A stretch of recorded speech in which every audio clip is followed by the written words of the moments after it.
नमस्कार, सुस्वागतम, वेलकम, अभिनंदन। मैं हूं डॉक्टर वायरा की आप सबका अपने इस YouTube परिवार का नरमस्तक होकर स्वागत करती हूं। बात करेंगे 13 मार्च की। मैंने ये ऐसा इसलिए बोला क्योंकि देव अक्सर मुझसे लड़ाई करता है कि मम्मी कितना बोलती हो, लोग आपसे परेशान हो जाते होंगे। और भी बातें बताती हूँ शैतान की, लेकिन सबसे पहले हमेशा की तरह बिलीव इन कर्मा।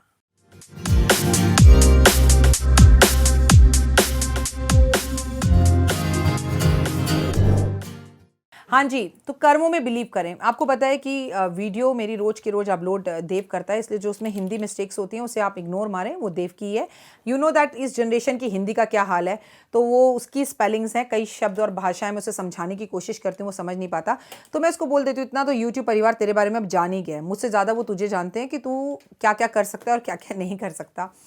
तो इसलिए मैंने बताया कि 13 मार्च एक्चुअली ना 12 मार्च और 13 मार्च दोनों ही दिन अमावस है, क्योंकि 12 मार्च की शाम को शुरू हुई है, लेकिन हम तो उदया तिथि से सब चीज़ें मानते हैं। तो भाई आप 2 दिन मना लीजिए, इसमें कौन सा हार्ड एंड फास्ट रूल है, 2 दिन दान कर दीजिएगा। मेरा मानना यह है कि उदया तिथि से भले ही आप 13 मार्च को अमावस बना रहे हो, लेकिन जब 12 तारीख की रात होगी तो अमावस की रात तो 12 तारीख की रात होगी, राइट। तो भाई आप दोनों दिन उपाय कर लीजिएगा, कोई 12 बोलेगा कोई 13 बोलेगा, बट कहने का मोरल ऑफ द स्टोरी ये है कि अमावस है। ये एक शाही स्नान है। अगर आप हरिद्वार में हैं तो शाही स्नान जरूर करें, अगर आप नहीं है तो 12 और 13 दोनों ही दिन गंगा जल डाल के स्नान करना बहुत अच्छा रहेगा।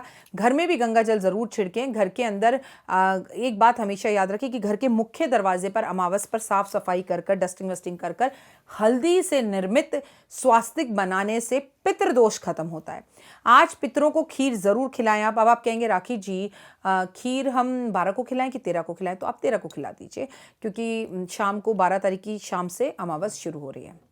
अमावस में थोड़ा थोड़ा गंगा जल पीना चाहिए। मैं तो आपसे ये कहूँगी, आपके घर के अंदर जो गंगा जल है वो कभी ख़त्म नहीं होना चाहिए, और गंगा जल जो पीने का पानी है उसमें हर रोज़ थोड़ा थोड़ा मिला देना चाहिए, क्योंकि किसी को पर्टिकुलर ही कहो कि तुम ये गंगा जल पियो तो कोई नहीं पिएगा, और अगर गंगा जल पीने के पानी में मिला दो तो सब पिएंगे भी, सबके पास जाएगा भी और खाना भी उसी से बनेगा। क्या बात है ना। घर के दरवाज़ों पर इस दिन अगरबत्ती ज़रूर लगाएं। घर से फालतू का कबाड़ ज़रूर निकालें। घर के दोनों दरवाज़ों पर दोनों तरफ जो है सरसों के तेल का दिया ज़रूर जलाएं। घर के सामने अगर रंगोली बना सकते हैं ज़रूर बनाएं। घर के सामने मुख्य दरवाजे पर 7 अगरबत्ती सुगंधित लगा सकते हैं तो ज़रूर लगाएं। लेकिन मैं बताऊंगी आपको छत के महा उपाय। अमावस वाले दिन जब रात हो जाए, इसे आप 12 तारीख की रात को करिएगा, 13 को करना चाहें तो कर लीजिएगा। आप अपने हाथ में काले तिल लेकर जाएं और अपने सत पे से 7 बार घुमाकर उन काले तिलों को अपने से दूर दक्षिण की तरफ करके फेंक दें। इससे आपके वर्ष भर की नजर उतरेगी और आपके लिए चतुर्भुज तरीके से चारों दरवाजों से धन का आगमन होने लगेगा। आप अपने हाथ में 5 काली मिर्च लेकर जाएं और घर की छत पर चले जाएं, चाहे आप सोसाइटी में रहते हैं कहीं रहते हैं, और चारों दिशाओं में एक एक मिर्च डाल दें, उत्तर पूर्व दक्षिण पश्चिम, और एक मिर्च आपके पास बचेगी काली, उसे आप छत की तरफ मतलब आसमान की तरफ ऐसे फेंक कर पीछे मुड़कर बिल्कुल नहीं देखें। और मैं ये नहीं कह रही हूँ ये उपाय आपको रात को 12 बजे करना है, शाम को जब अंधेरा हो जाए गोधूली बेला के बाद 7 बजे, 7:30 बजे, 8 बजे। और घर के अलग अलग सदस्यों को करना है तो अलग अलग भी कर सकते हैं। घर के किसी एक सदस्य को करना है जो विश्वास करता है तो वो भी कर सकता है। काली मिर्च नहीं हो तो अच्छा है, जैसे आप 250 ग्राम 100 ग्राम खरीद के लाए, घर में रख दी, उसमें से 5 दाने निकालकर अलग कर लिए। इस जादुई उपाय को जरूर करें। इस दिन ब्राह्मण को घर में बुलाकर भोजन जरूर कराना चाहिए, ब्राह्मण को वस्त्र देने चाहिए, अपने घर में हवन जरूर करना चाहिए, बहुत ही उत्तम और बढ़िया रहता है। घर में नींबू की माला बनाकर अगर आप हनुमान जी को इस दिन चढ़ाकर आते हैं तो चारों 5 दिशाओं से 8 दिशाओं से आपको खुश खबरियां आनी शुरू हो जाती हैं, रास्ते बंद जो हो वो खुल जाते हैं, पितृदोष जो हो वो खत्म हो जाता है, आपको गुड न्यूज़ मिलनी शुरू हो जाती है। कुछ नहीं करना है, आपने 54 या 108 नींबू लिए, सुई धागा लिया और नींबू पिरो पिरो के माला पहना दी। बेहद पसंद है हनुमान जी को कि अमावस पर हनुमान मतलब मंगलवार वाले दिन या शनिवार वाले दिन उन्हें कोई इस नींबू की माला पहनाए। अब आपके मन में ये होगा कि हम 108 नींबू की माला तो पहनाएं, राखी जी इसका करते क्या है? ये नन ऑफ योर बिजनेस। ये माला काली माँ को भी पहनाई जाती है। ये माला मैं आपको बता दूं कि हनुमान जी को भी चढ़ाई जाती है। ये माला भैरव बाबा को भी चढ़ाई जाती है। वो पंडित उन नींबुओं का क्या करेगा? पंडित उन नींबुओं को उठाकर फेंक देगा, क्या करेगा इससे हमें कोई लेना देना नहीं है। आप माला जाकर अर्पण कर सकते हैं। लेकिन कई लोगों ने कहा कि हमारे घर के आसपास के कुछ मंदिरों में पंडित ये सब नहीं करने देते। देखिए ये सब कोई बुरी चीज़ नहीं है। अगर आप साउथ में जाएंगे ना, हैदराबाद चले जाइए, मद्रास चले जाइए, चेन्नई चले जाइए, जो कि अब चेन्नई हो गया, पहले मद्रास था, तो वहाँ पर पर अमूमन ऐसी मालाएं पंडितों द्वारा ही मंदिर में पहनाई जाती हैं, फिर उन मालाओं को उतारकर लेमन राइस बनाए जाते हैं और उस लेमन राइस को प्रसाद के रूप में बांटा जाता है। ये तो हमारे नॉर्थ ईस्ट की साइड में ऐसा है कि इसे जादू टोना मानते हैं।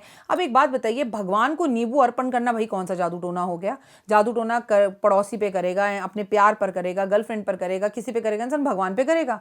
ये ना सिर्फ समझ की बात है और कुछ नहीं है। आपको मैं बताऊं कि बहुत अच्छा उपाय है काली माँ की, शनिदेव की, नींबू के अंदर जोत जलाना। आपने एक नींबू लिया, उसका रस निकालकर फेंक दिया, घर में कहीं भी इस्तेमाल कर लिया। नींबू के छिलके को उल्टा किया, उल्टा करके उसमें सरसों का तेल डालकर अगर उसकी जोत जलाई जाए तो शनिदेव शनि दशाओं में कितना भी कष्ट और पीड़ाएं क्यों ना दे रहे हो उससे मुक्ति दिलाते हैं और आपका मन जल्दी काम में लगता है, आपको उसके रिजल्ट्स अच्छे मिलते हैं और आपकी लाइफ बन जाती है। ओए होए, मतलब ये बातें, हर नींबू कोई जादू टोना नहीं होता। वो कहते हैं ना, छोटा छोटा नींबूड़ा क्या जादू करेगा देखो, कोई बुरी नजर हो खट्टी होएगी, चौराहे पे जा गिरेगी।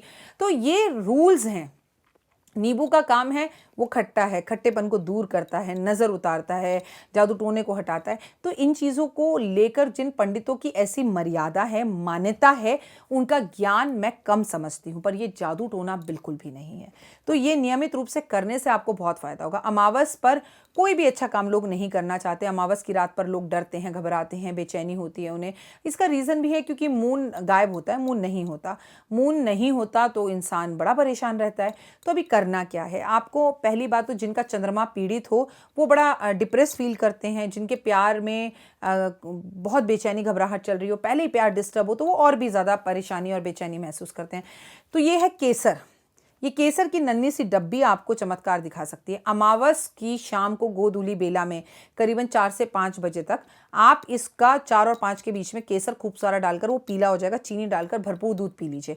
मैंने कई लोगों को राशि अनुसार शाम को दूध पीने के लिए, सफ़ेद चावल खाने के लिए, सफ़ेद रसगुल्ला खाने के लिए, पनीर खाने के लिए मना किया है, लेकिन ये केवल अमावस का उपाय है। मैंने आपको हर बार एक बात और बोली है, वार से बड़ा त्योहार, वार को मत देखिए कि शाम है तो राखी मैम ने मना किया है। ये केसर का उपाय, और जब वैसे भी दूध में आप केसर डाल देते हैं तो वो सफ़ेद नहीं रहता, उसका रंग पीला हो जाता है, उसका कलर बदल जाता है, उसका आपके अंदर जाकर जो काम करने का तरीका है वो बदल जाता है। इसलिए आप लोग कई बार कहते हैं ना मैम ऐसे थोड़ी होता है, एक वीडियो में मैम ने ये कहा, एक वीडियो में मैम ये कह रही है। मैं अगर किसी वीडियो में कुछ और भी कह रही होती हूँ तो there is some reason behind that. मैं बिना रीजंस के कुछ नहीं बोलती। थैंक यू सो मच इतने प्यार और प्यारे प्यारे कमेंट्स के लिए, इतनी अच्छी अच्छी वीडियोस बनाने के लिए जो आप लगातार बना रहे हैं। मेरे फेसबुक पेज पर अगर आपने आज की वीडियो नहीं देखी होए तो कुछ नहीं देखा, अभी जाइए और मेरे फेसबुक की पेज को ज़रूर देखिए और मेरे इंस्टा पर भी वीडियोस को फॉलो ज़रूर कीजिए। फिलहाल दीजिए इजाज़त, अपना और अपनों का ध्यान रखिएगा and I love you so much.